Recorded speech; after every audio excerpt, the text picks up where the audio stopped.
Now, Chapter 8, Techniques of Integration.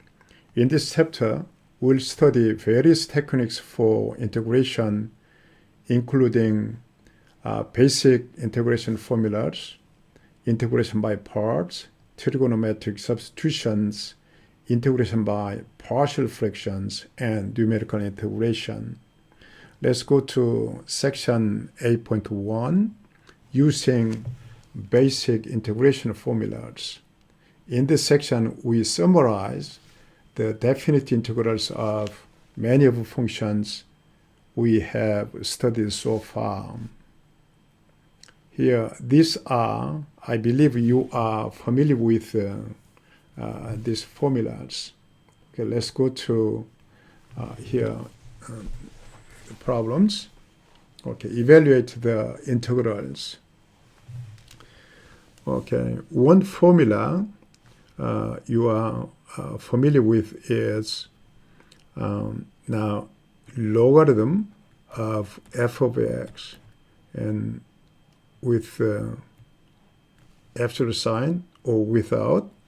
And if you are making x derivative for that one, then it becomes here f prime over f, so that antiderivative indefinite integral can be formulated from this derivative.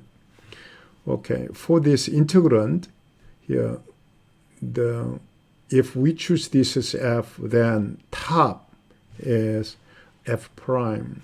So that quite simply, we can get the antiderivative logarithm absolute value of 8x squared plus 1.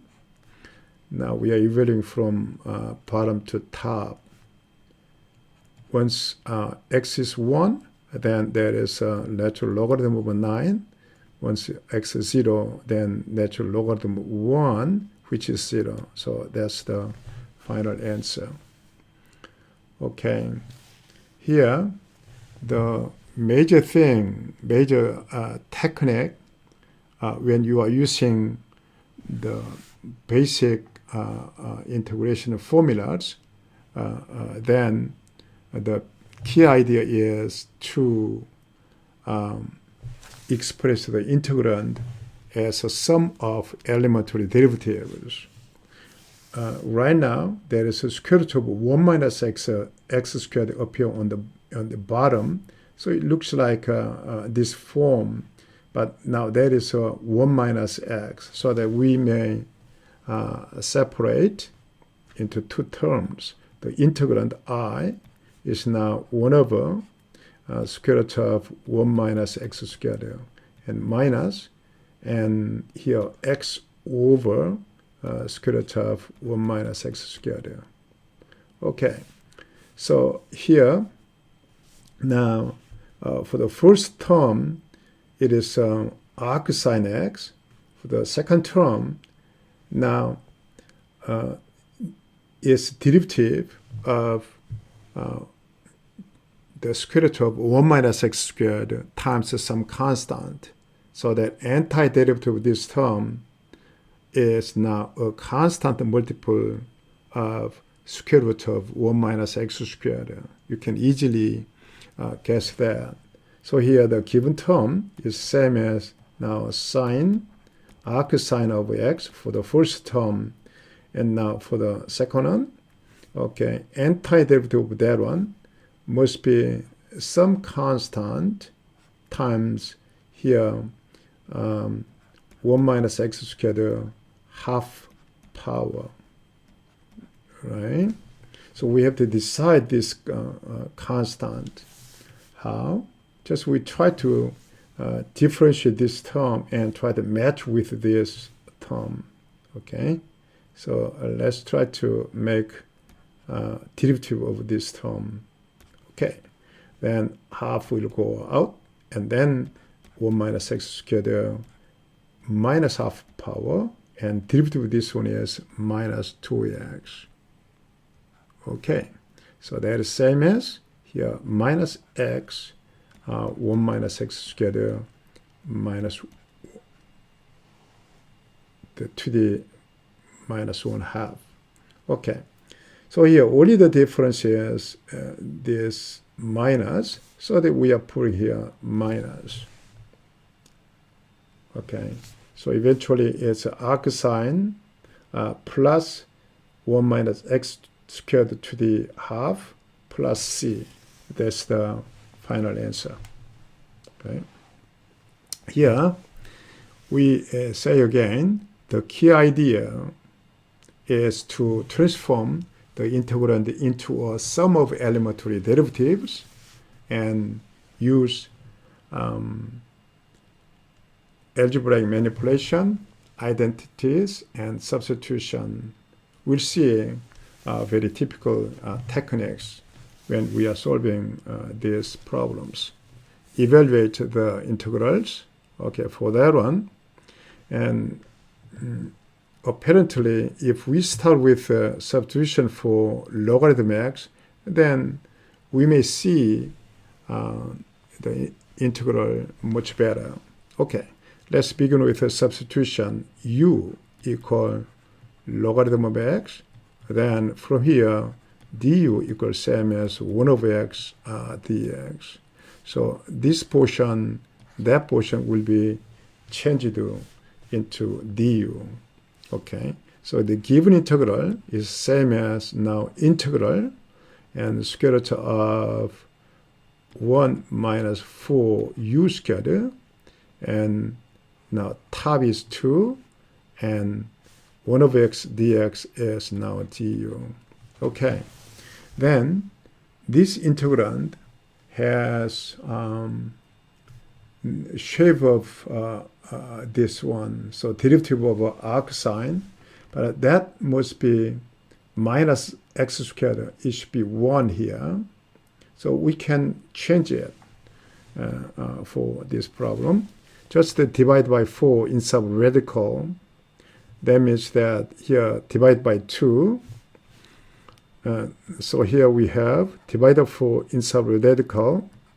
That is 1 over 4 now minus u squared. And again, here divide by 2. So that is the same as this one. Now, this is case with a is half. This half squared. So that is exactly here arcsine of x over a is half. So that 2u, okay, and plus c. U is now logarithm x, so that the final answer is arcsine of 2 logarithm x and plus c. Okay. Okay. For this one, 1 over 1 minus sine theta, this one is not easy to get. And here hint is given. This is a typical, very special technique. And we multiply 1 plus sine theta and bottom and top. Then the integrand will be changed into 1 plus sine theta on the top, and bottom will change it into 1 minus sine squared theta. Now, 1 minus sine squared theta is cosine squared theta, and top is 1 plus sine theta. Okay, we rewrite here. For the first portion, 1 over cosine squared theta is now sec squared theta. And second portion is now sine, okay, that is a sine theta over cosine theta times 1 over cosine theta. That means that is a sec squared theta plus, that is now tangent theta, and now that is a sec theta, right? So that is derivative of tangent theta. That is a derivative of sec theta, right? So here, the given integral is the same as now tangent theta plus sec theta, and evaluate from 0 to pi over 4. Now you can finish yourself, okay? Okay. Once a fraction is given with the numerator has large order, then you may start with the long division. So here, that is now, okay, we try to start with 2x squared minus 5x and divide by here 2x plus 1. Then we have now here, okay, that is x. Then we have here 2x squared plus x. And subtraction will make minus 6x, right? And then here now minus 3. Then minus 6x minus 3. And if you make a subtraction, that is a 3. Okay. So that means that the integrand I is the same as that one, x minus 3, and plus over there 3 over 2x plus 1. Now, each term is integrable, right? That is half x squared minus 3x. Now, this will make a logarithm of 2x plus 1 with a constant, right? So then you can finish it yourself quite easily. Okay, for this one, now technique is that we try to change the inside radical in form of the square, complete square, so that 4x minus x squared will be here now 4 minus x minus 2 squared. So that, and here, and the given integral is now same as 1 over square root of now 4 minus x minus 2, okay, squared, and dx. Now we are using here change variable, u is x minus 2, because we have to match the form. Here, the known form is this one, so that we can use this change variable. Then it'll be now become 4 minus u squared, right? So u is x minus 2, then du equal dx. Okay, so the given integral is the same as now integral 1 over 4 of square root. Okay, square root of 4 minus x squared and du. And this is case with a is half, so that, just a moment, I'm sorry, that is not x squared, it must be u squared, right? So that a is half, so it's arcsine, a is 2, so the arcsine of u over 2 and plus c. So by using the substitution, the original term, we reach there is an arcsine of u is x minus 2 over 2 and plus c, right? Okay, that's the final answer. Okay, now for this problem, in here, also it's not easy to see in the beginning. But anyway, we may start with substitution for the terms inside of the radical. So start with u substitution. Here u equal x to the 6 plus 2. Then du equal same as now 5. No, not 5, is 6. And 6x to the 5. Okay, and dx. So that x to the 5 dx must be 1/6 of du. Okay, here, now, x11 is same as we separate this portion, then there's x6 times x to the 5. We'll use this portion along with the dx for 1/6 of du. So we have to express this portion by using u, but quite clearly from this one, that is same as now x to the 6 is same as u minus 2, right? And x to the 5. So here, and by using these terms, the given integral is same as, now integral, here, x to the 6 is the same as, now u minus 2.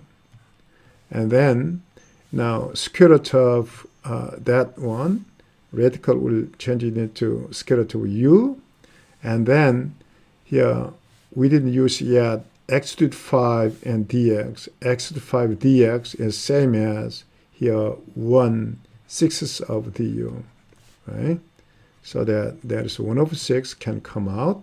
And then if we write on this again, then there is u to the 3/2 minus, and that is now 2, and square root of u and du. Now this is u to the some power format, so that you can find antiderivative of this integrand quite easily. And now u, after that, u must be replaced by x to the 6 plus 2. You can do it, okay? Also for this problem, this requires a special substitution.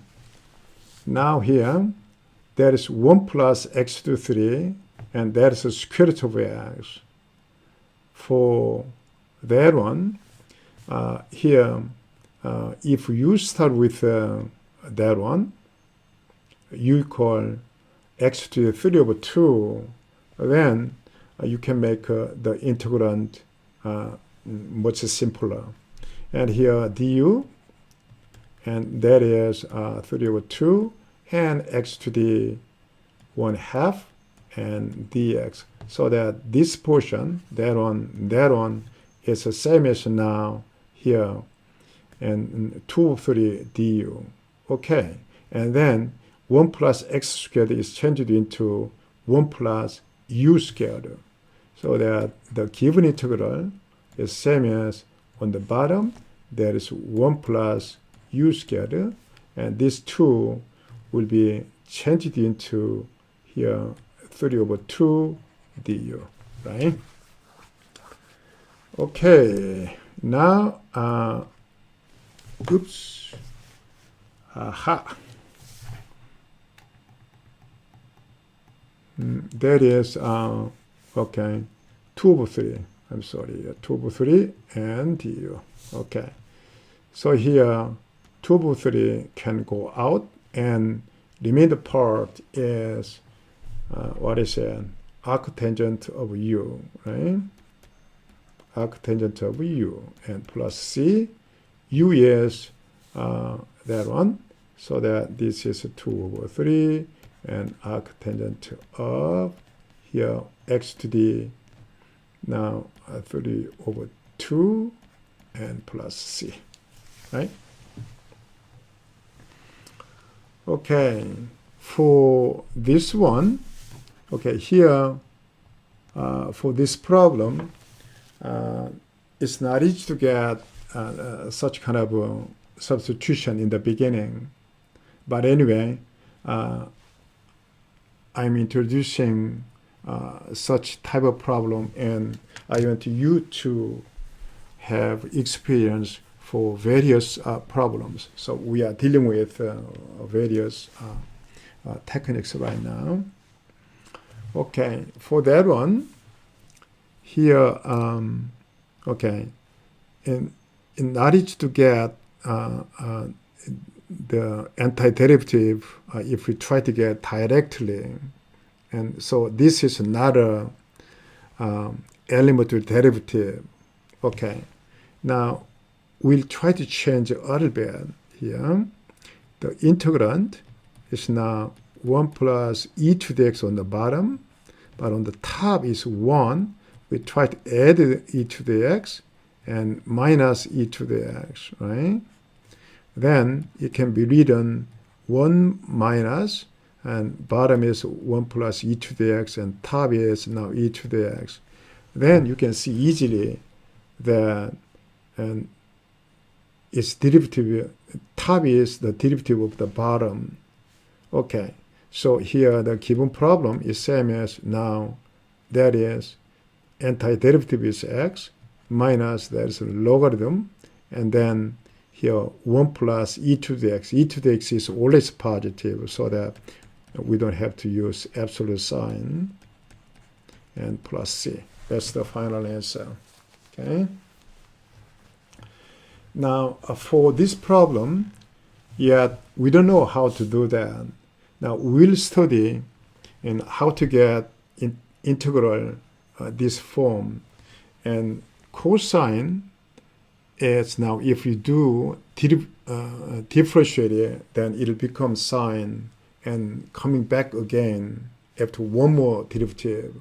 So the cosine sine is making a group, and it is repeated, and then now x cubed, if you make a derivative for this term, then it'll become quadratic, and again one more time it'll become now linear, and after one more time a derivative, it'll become constant, and later it'll become 0. Like that, polynomials and group of functions, once it is given in this way, then by using so-called integration by parts, you can get it. But now at this moment, if even though you don't know how to do that, but you can see the answer quite easily. What is the answer? The interval is symmetric, and then now cosine x is even function, but x cubed is odd function, so that the integrand is odd function. Right? Odd function, symmetric interval, so that the answer must be 0. Okay? But if it is asking you to find just the indefinite integral, then you have to do computation. But because it is now asking you to get definite integral, you can answer it in this way. Okay, this is the end of the section. Thank you.